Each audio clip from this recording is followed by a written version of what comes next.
You're listening to Travel Nursing and Allied Life, hosted by TravCon.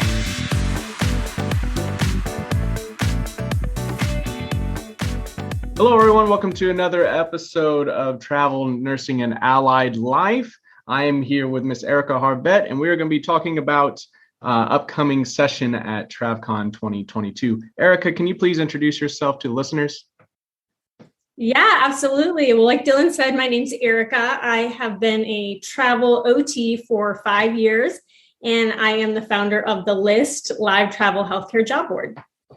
Wonderful. Thank you. And Erica, you're going to be talking about medical missions this year. Can you give a brief background on all the medical mission stuff you've been involved with in the past? Yeah, absolutely. By the way, I'm so excited about my topic this year. I think mainly because typically I'm like getting statistics and analyzing it, like making charts, and I want to like give everybody this like good data and trends. And like this year, all I have to do is like go find these really super cool like volunteer opportunities, and like we're just going to talk about them. So I'm super stoked about presenting this year. Yeah. Okay. What was your question? I got too excited. Oh, good. Yeah, I was going to say, like, what are you talking about? Numbers and data. That's so exciting. Yes. So just a brief history on medical missions, how you've been involved, things you've done in the past, leading up to this point. Yeah, definitely. Well, I've been super blessed to be able to travel to over 25 countries, which as inherent travelers, a lot of us have. Volunteering is something that's really close to my heart. I just enjoy it. I've always super enjoyed it. I've gotten to be on the ground in either researching or volunteering for medical purposes in different countries. I've done it in India, Uganda, Madagascar was most recent. Actually, I was stuck in Madagascar the same time that you, Dylan, were stuck in South America. Were you in Peru when this happened, when COVID hit and we were both like trapped in different countries, just hanging out? Yes, that is 100% correct. Because I didn't feel alone knowing that you were also stuck. But then I think you got out in like a week, and I got out like 5 weeks later.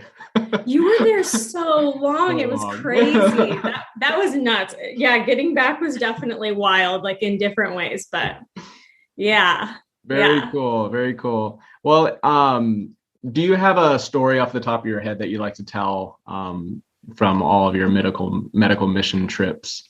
Do you have a favorite story? Sure. I think my favorite, maybe one of my most educational trips was when I went to Uganda. Usually when I go, I get to spend about a month there. And we were in a super, super impoverished area. And just getting to go and show up with all of these medical resources that the community just hasn't had access to. I mean, literally no resources to healthcare. And just getting to go out into the slums, and you know, what had happened was so many people were flocking around the medical tent because they were, you know, super excited to have healthcare services for that day. And so, you know, and there were kids everywhere. So like I kind of left everybody to do all the medical stuff. You know, I'm an OT and we had nurses there. So I took all of the kids and I was like, okay, come, let's go. And like we had like bubbles and coloring books, and just to like kind of get them like out of the way. And then they all wanted like Band-Aids for their like boo-boos and stuff. And like, it was just fun to like, just like give them that attention and like this thing that they hadn't seen before. And like, it honestly just like breaks your heart and gives you a new perspective on like what's important and what else we need to be doing besides just getting by in our own lives, because us just getting by is so privileged. And to just be able to like recognize that we need to continue considering things outside of ourselves and finding solutions in other places, you know, more than just going and showing up and helping for a month, but like other things that we can do to be involved and to like aid those situations. Oh, what a sweet story. If you had one big takeaway or one big thing that you wanted people to know about medical missions, what would that be, just to get people excited for your session this year?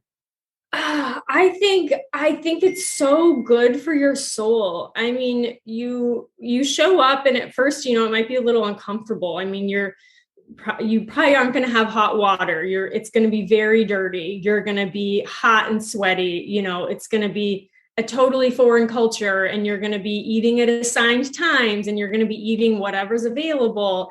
And it's going to be a little bit of a culture shock, and it's going to be a little bit tough if you haven't done it. But at the end of the time that you're there, I mean, just spending time with the other volunteers and with the community and the people that you're around and they're helping, you make such strong bonds that you remember for the rest of your life. I mean, some of my best friends on this planet I have met doing a medical mission trip, and like my heart is full from them. So I just think it's such a cool experience. If you've never done it, I definitely recommend just trying it. And, you won't leave regretting that you did it, hands down. Absolutely. Well, if you are excited to join Erica for her session this year at TravCon, it'll be over medical missions. TravCon this year, 2022, is between September 18th to the 21st. So thank you so much, Erica, for hopping on, and we'll be seeing you at TravCon. Absolutely. Thanks for having me. Thanks for listening to Travel Nursing and Allied Life. You can find the full show notes below or at travcon.org. Please help us out by rating our podcast on iTunes or wherever you get your podcasts.